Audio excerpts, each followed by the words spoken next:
मनोभावी नित्य लहुजी सवंदन आम्हा स्फूर्ती देई राघोजीचा नंदन श्वासात शौर्यताले त्यागाचे स्पंदन अशी त्याची कीर्ती ती केव्हाचे चंदन सद्गुण करीत मन बलकट बलवान धार सौरात भरी धैर्यवान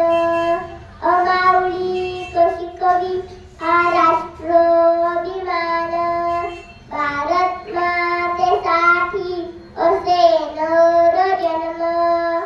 अमरतेचा मुकुट मस्तकी साजे क्रांतीवीर फडके टिळक नाव